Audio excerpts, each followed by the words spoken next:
Welcome back to Bike Beat. Today, we're diving into one of the boldest moves Harley's made in years.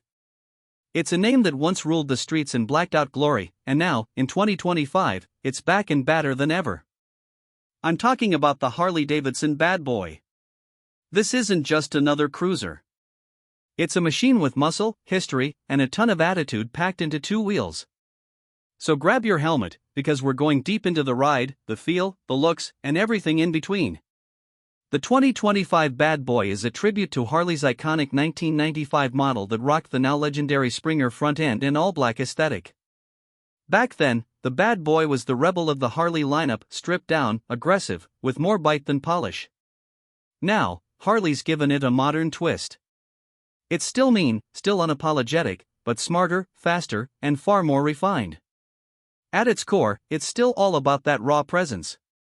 You see this bike in a parking lot, you feel something. You hear it fire up, and heads turn. That's the Bad Boy effect. Let's talk power. The 2025 Bad Boy is built around the Milwaukee-Eight 117V twin, a beast of an engine with 1,923 cubic centimeters of displacement. It churns out 106 horsepower and a torque number that hits you like a punch, 126 lb-ft at just over 3,500 rpm. This isn't about peak performance on paper, it's about torque you can feel from the second you crack the throttle. From stoplights to sweeping curves, the power delivery is thick, meaty, and perfectly suited for riders who crave that low-end grunt. Twist the throttle in second gear and it just surges forward like a freight train. There's no lag, no fuss, just pure Harley muscle. The 6-speed cruise drive transmission shifts cleanly with that satisfying clunk we've all come to love from big twin Harleys. The clutch pull is surprisingly light, and low-speed control is smooth, which makes this brute surprisingly manageable in urban settings. Of course, you don't buy a Bad Boy expecting nimble handling like a naked sport bike, but this thing surprises. It's built on Harley's latest Softail chassis, which has come a long way in terms of frame stiffness and suspension tuning. The front uses a modern interpretation of the Springer fork. Yeah, that's right, the Springer is back, and it's not just for show. Harley re-engineered it for stability and ride quality, and it's one of the best updates on the entire bike. Out back, you've got a hidden monoshock that does a solid job soaking up bumps without compromising the Bad Boy's slammed profile. The whole bike feels tighter and more composed than you'd expect. Take it through some fast sweepers and you'll feel the stability. Tip it into tighter corners and it holds its line with confidence. You're not dragging knees, but you're also not dragging pipes at every lean. Stopping power is equally impressive.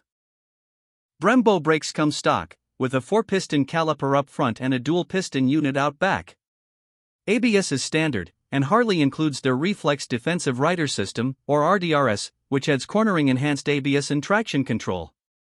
It's not obtrusive, and it doesn't get in your way, it just quietly saves your butt when conditions get sketchy. But let's be honest, most people won't buy the Bad Boy just because it stops well or handles better than expected.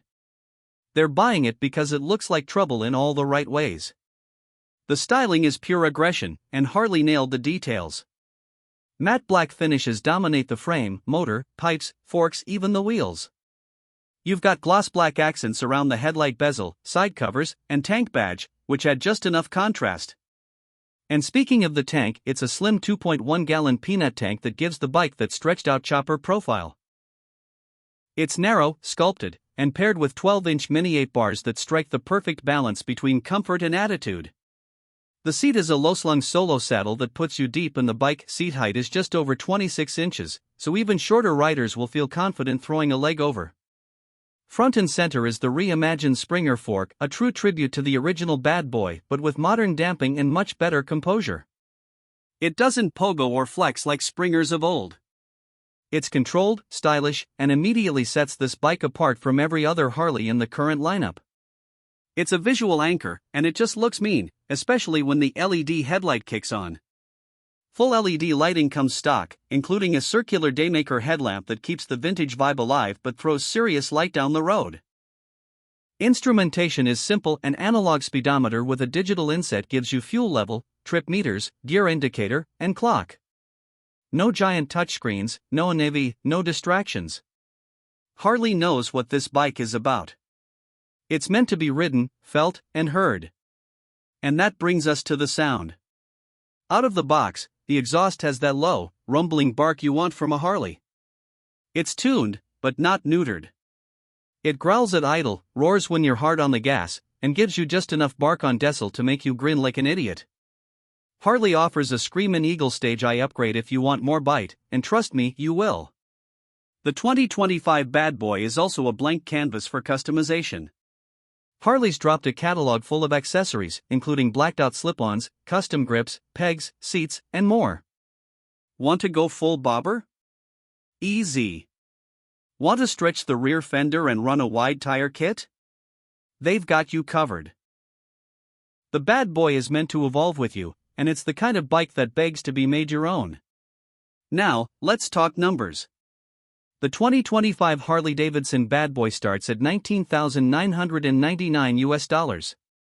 For under 20 grand, you're getting a limited production factory bike with unmistakable presence, a powerful 117 engine, premium brakes and suspension, and enough heritage baked in to make any old-school Harley fan nod in approval. Rider impressions so far? Overwhelmingly positive.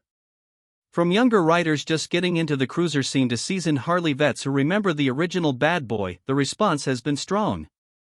Riders love the balance between heritage and refinement. The Springer front end is turning heads everywhere it goes. It's not a poser bike, it rides as good as it looks. This is not a touring bike. It's not a commuter bike. It's not a race bike. This is a pure expression of style, sound, and attitude. It's a bike you ride because it makes you feel something. When you park it, you look back. When you ride it, people notice. When you shut it off, you hear the heat ticking off the exhaust and think, yeah, that was worth it. The 2025 Bad Boy isn't for everyone. And that's the point. It's not meant to check every box.